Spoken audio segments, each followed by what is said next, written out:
बांदा की पहचान सिर्फ केन नदी और प्राकृतिक सुंदरता तक सीमित नहीं है, बल्कि यहाँ इतिहास, प्रेम और बलिदान की ऐसी गाथाएं छुपी हैं जो आज भी लोगों की आस्था से जुड़ी हुई है। हम बात कर रहे हैं केन नदी के किनारे स्थित 650 साल पुराने भूरागढ़ किले की, जो आज भी अपनी दीवारों में प्रेम, त्याग और आजादी की जंग की कहानी समेटे हुए है। मकर संक्रांति के अवसर पर भूरागढ़ किले में लगने वाला मेला खास पहचान रखता है। इसे स्थानीय लोग प्रेमियों का मेला भी कहते हैं।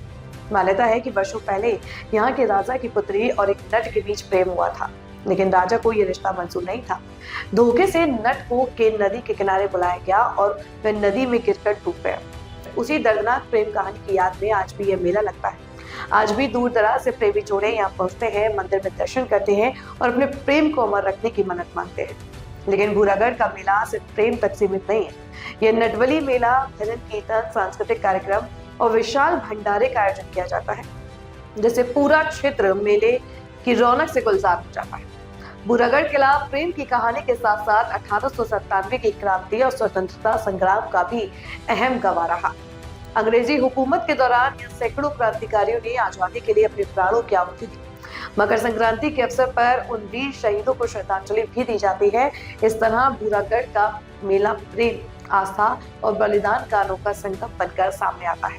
यह मेला न सिर्फ लोक मान्यताओं को मजबूत करता है, बल्कि नई पीढ़ी को अपने गौरवशाली इतिहास और स्वतंत्रता संग्राम की याद भी दिलाता है। भूरागढ़ किला, जहाँ प्रेम की कहानी और आजादी की लड़ाई आज भी जिंदा है।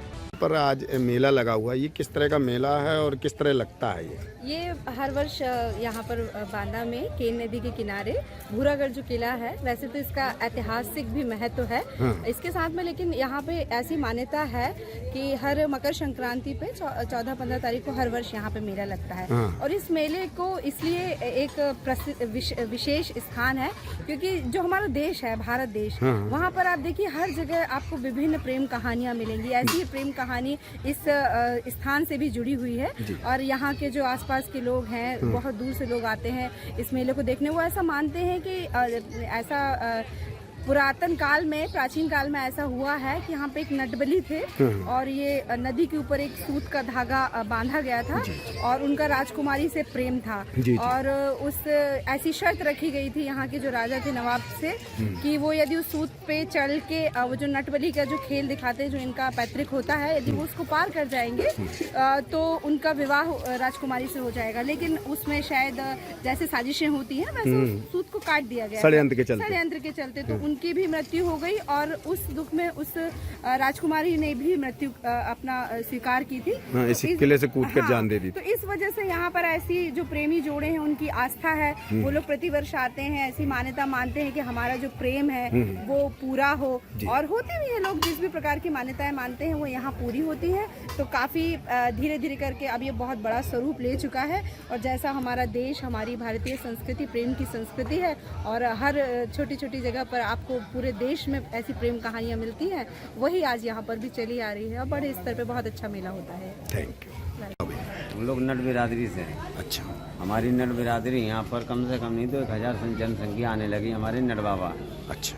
हाँ, हम नट बाबा भी कहते हैं और दादा भी कहते हैं। ये आपके परिवार के थे? हमारे सगे परिवार के थे। अच्छा, क्या कहानी है इनकी? इनकी ये कहानी है कि 1000 पीढ़ी से हमारे नट बाबा और कहीं राजा के यहाँ खेल करते थे। हाँ। तो ये राजा का मालूम हुआ कि दूसरी नगरी में नट बहुत गजब का खेल करता है। अच्छा। अपनी नगरी में भी बुलाया जाए, तो फिर इस नगरी में उसको बुलाया।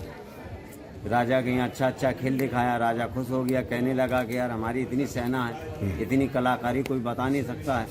ये अकेला नट इतना कलाकारी बताता है तो उसको अपने सेना में भर्ती कर लिया। अच्छा।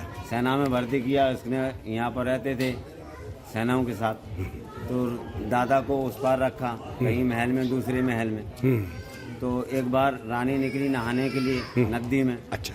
हाँ, रानी की लड़की निकली नहाने के लिए, राजकुमारी। अच्छा। तो वो भी नदी किनारे टहल रहे थे और सेना बहुत सारी थी। जो नदी में गए तो मगर ने पकड़ लिया। अच्छा अच्छा अच्छा। तो कोई सैनिक ने साहस को नहीं बचाया। अच्छा। नट बाबा गया, उसको बचा लाया। अच्छा। उसके बाद उसका फिर नाम हो गया नट बाबा का। हाँ। तो धीरे धीरे राजा की लड़की से उससे दोस्ती हो गई। प्रेम हो गया। प्रेम हो गया। अच्छा। हाँ, बड़े बड़े बांस बांधते थे खम्भों की तरह हमारे बाबा। ये नदी पार करते हुए आते थे। हाँ। ये दीवालों से चढ़ के, रस्सियों में चलने का बहुत बड़ा ज्ञान था हाँ, उन्हें। हाँ। ये दीवालों चढ़ के जहाँ रानी रहती थी उसके यहाँ मिलने जाया करता था। अच्छा अच्छा फिर यहाँ बहुत सारा बता रहे उस जमाने में जंगल था। अच्छा। हाँ, तो घूमने निकली होगी तो शेर ने घेर लिया। अच्छा। हाँ, हम्म तो नट बाबा भी था। तमाम की सैनिक थी, किसी ने भी नहीं बचा पाया। हमारे नट बाबा बचाने, हाँ, शेर को मारा, रानी को बचाया लड़की। फिर और मोहित हो गई वो। हाँ, तो और ज़्यादा उस पर पसंद हो गई। तो धीरे धीरे मिल लगा। एक बार राजा के वजीर ने देखा हमारे नट बाबा को। अच्छा। और उससे मिल रहा था अंदर कमरे में। दोस्ती हो गई।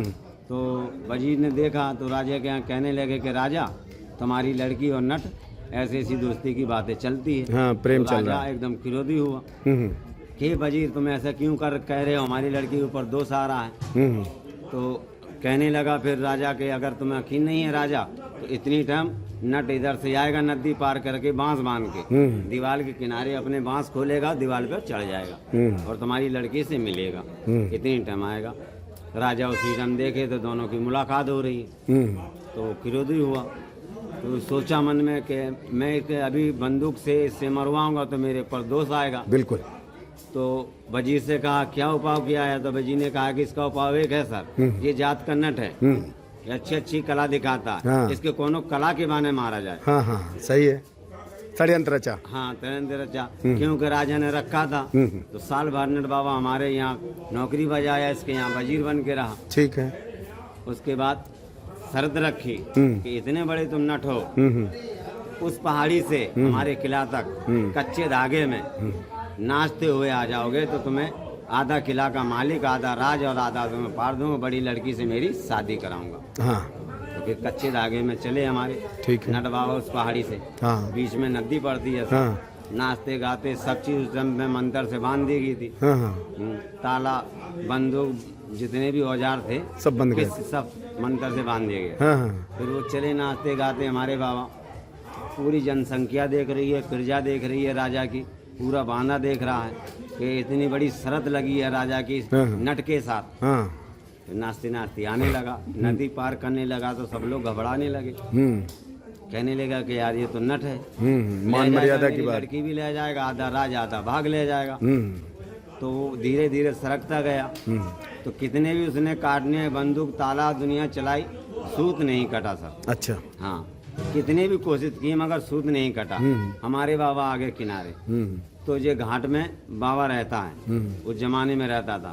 वो कहने लगा कि राजा तुम फंस गए हो, ये नट बाबा है, इसके पास कई विद्या है, इसकी विद्या अपरम माया है, इससे तुम जीत नहीं पाओगे, तुम फंस गए हो। अच्छा अच्छा। हाँ, ये ऐसा नहीं कटेगा। सब चीज तुम कितना भी चला लो, कटेगा नहीं धागा। एक चीज नहीं बंदी है, चमार की राखी। अच्छा। हाँ, जब बाबा बिल्कुल पास आ गया दीवार के पास, तो राजा के साथ तमाम मंत्री रहते थे, बाबा साधु रहते थे, हाल पोती पत्रा देखते थे। पोती पत्रा देख के जहाँ राफी चलाए सर, तो यहीं गिर के यहाँ पहाड़ों की चट्टान थी। अच्छा अच्छा। उस जमाने में पहाड़ों की चट्टान थी, चट्टान पे भी गिरे। तो राजा की लड़की भी ऊपर से वहाँ से तमाशा देख रही थी, पीछे से। पीछे से। अच्छा अच्छा। तो वो जब गिर के मर गया तो वो सोचने लगी कि मेरे बाप ने मेरे दोस्त के संग बहुत धोखा किया है, 4 बिरादरी में मुझे तो इसने जीत लिया है, तो मुझे जीना बेकार है। मैं भी इसके साथ भी उसके दौड़ती हुई आई और इसी के साथ वो भी गिर के मर गई। प्राण निछावर कर दिए। दोनों सती हो गए। फिर दम तोड़ते तोड़ते हमारे नट बाबा ने कहा कि या राजा तूने मेरे साथ धोखा दिया, धोखा किया, तेरा वंश नहीं रहेगा, मेरी पूजा होगी, तुम्हारे किले में दुनिया हगेंगे। तो वही साहब किले में दुनिया हकती है, हमारे नट बाबा की पूजा होती है। ये 1000 पीढ़ियों की बात है। जी जी, थैंक यू।